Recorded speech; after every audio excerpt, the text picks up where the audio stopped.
The storage of digital files is one of the most important topics in the modern recording workflow, yet it's frequently one of the things that's so easy to ignore until something bad happens. In this edition of Tech Talk Training, Michael Giddig and Bobby Lombardi from G Technology GDrives share some extremely important thoughts about data storage. If somebody's a songwriter and they have a simple setup, what should their storage solution be? From my perspective, as somebody who wants to protect creative work, whether you're a songwriter or producer, my advice is going to be the same. You're going to want to have at least 3 copies of that data in 2 different locations, and you're only ever going to want to work from one file. So in the simplest form for a songwriter who's just maybe using something like GarageBand or using Logic or even using Pro Tools, you're going to want a hard drive that you're working off of, maybe your internal hard drive from your computer. You're going to want an external hard drive that you're then saving that work when you're done onto.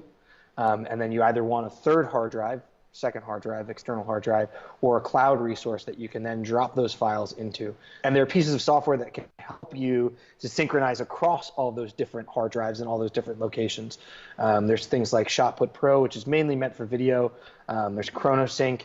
There are a lot of different ways that you can make sure that the integrity of the data is kept intact when you copy from one place to the next, so that you know for sure I've changed the file here and it's going to pull all the way through to those other 2 hard drives or those other 2 locations. If a person has a small studio that's a commercial facility where people are coming in and out all the time, but still small, is there anything else that they would need to include other than the standard, 3-2-1 formula? Trying to be agnostic about it, there are ways that you can build your workflow out to account for people coming in and out. Right? The worst thing that can happen is somebody comes into your studio with a faulty hard drive or a slow hard drive. Expectation is that it's going to be able to run their session, and things fall apart. We see that a lot, especially in schools, where students will come into a lab, plug in a flash drive, and try to edit audio off of a flash drive, which doesn't work very well. We also see an issue where somebody might come in with the wrong interface. That's problematic. Right? If you've got a Thunderbolt interface and you're working off a PC, you're probably not going to have a Thunderbolt interface on that PC, so there's an issue there. So 3-2-1 is the base rule, great, but you want to account for the fact that you're going to have a lot of in and out. You don't want to necessarily have somebody taking a desktop drive with them every time they go to and from the studio. So again, thinking agnostically, it means that you want to set yourself up to have an easy way to ingest data and an easy way to copy data and let it out the door. Now, being a little bit less agnostic, because G-Tech, the way that we think about these things is through workflow, we make products specifically for that workflow. So we make what's called the Evolution series, which is essentially it's a docking kit. There's actually 3 different forms of the dock. There's a single bay dock, a dual bay dock, and there's a dock embedded inside of a RAID system. And then there are drive cartridges that you can pop in and out of these docks, so that you can basically pop a mobile drive in, ingest the data. You can make a quick copy so that artist who's in your studio can take a copy with them. You can also have, with the 6-bay RAID, you essentially have a 6-bay RAID that's capable of doing about 800 megs per second. So a RAID that's capable of doing 4 to 8K video editing with the ingest unit inside of it. Do schools need to make any different considerations for storage? For an academic environment, there are a few things that I like to think about. One is when you have a lab where you have students coming in and out, a lot of a high volume of students coming in and out, lots of traffic. You want to provide some consistency there, right? You don't want each student coming in with a different hard drive, playing with your interfaces, playing with the back of the computer. There's a lot that can go wrong. Whether the system crashes, whether they break the interface, whether they're playing with a cable, they lose a cable. Anything that goes wrong means that somebody has to take time away from either teaching, or an IT person has to come and fix it, or the student is spending time playing around with technology instead of doing their actual work. So what we like to recommend for academic environments, for schools, universities, high schools, colleges, is come up with a consistent plan and enable your students to fall within that plan. So if you're going to be doing media editing of any sort, audio editing, you're going to be working in anything, anything where you're recording in or producing or using synths or using plugins, you need to set a level of the hardware so that it will work. So telling your students, recommending for them to buy 7200 RPM drive, that's high up on our list. Obviously, again, I would love for them to all to be G-Tech, but at the end of the day, it's as long as there's something there that's a 7200 RPM drive or an SSD, you're not going to run into the performance issues. Being able to articulate what kinds of interfaces are the right ones versus the wrong ones, that's really helpful. And then also being able to articulate what kinds of workflows students are going to be getting into. So if you know that you're a student and you're going to be moving from lab to lab, you're going to be working in multiple studios at the same time, you want to make sure the student has a mobile hard drive. If you know that the students are actually going to be working from the same place multiple times, then the school should probably think about getting some sort of a SAN or NAS device to actually act as the data backbone for those different rooms, so a student can come in, access their work, and they really don't have to play around with the computers inside of the recording environment. I mean, a lot of the issues that we see in schools happen because students just don't know any better.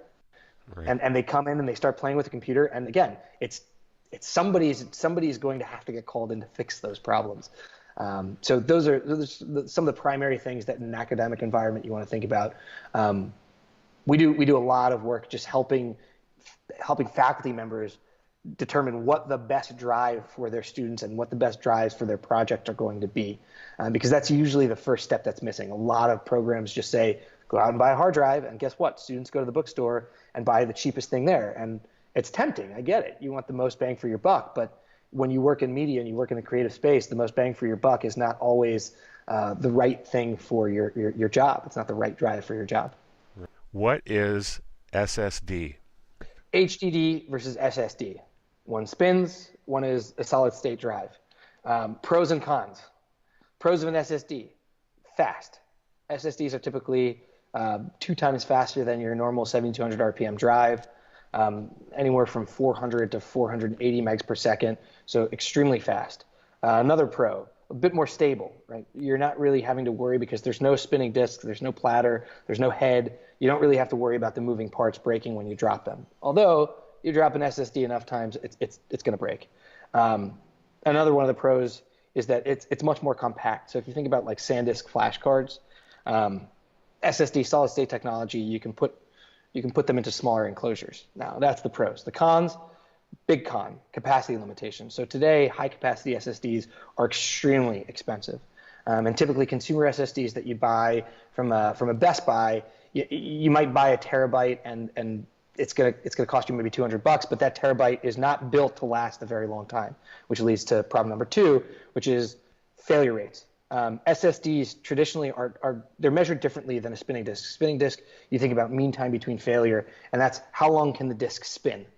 SSDs, it's about read writes. So you have a finite amount of time that you can read and write on the SSD before that SSD will fail, which leads to the third con, which is also a pretty big con, which is that failure on an SSD is catastrophic.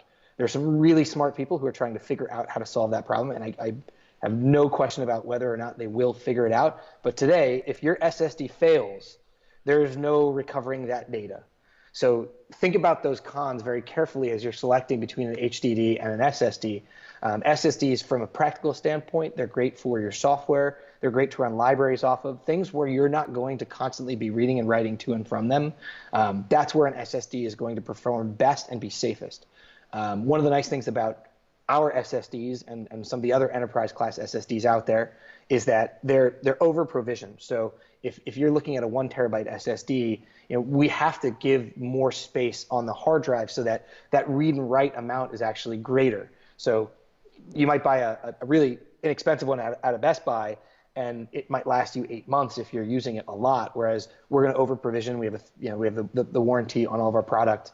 We have a 3-year warranty on all the product. That drive is going to last you 3 years, so we've got to make sure it's going to last that long. I think the practical implications SSD and HHD or HDD is really it's kind of the bang for the buck. As a comparison, you can buy an 8 terabyte drive that runs about 480 megs per second, 440 megs per second for about $600, and for about $500 you're going to get a terabyte of an SSD. Now the SSD is about that big. The spinning disk is more of a brick shape, and you're probably not going to want to stick that in your backpack. So it's just, again, I feel like I'm repeating the same thing over and over again, but when it comes to your hard drive, it really is about understanding what is your objective, what do you do, how do you work. Will my data last forever? It's a great question. The short answer is no. But if you practice good data management, then the answer is yes. It won't last on a single drive forever.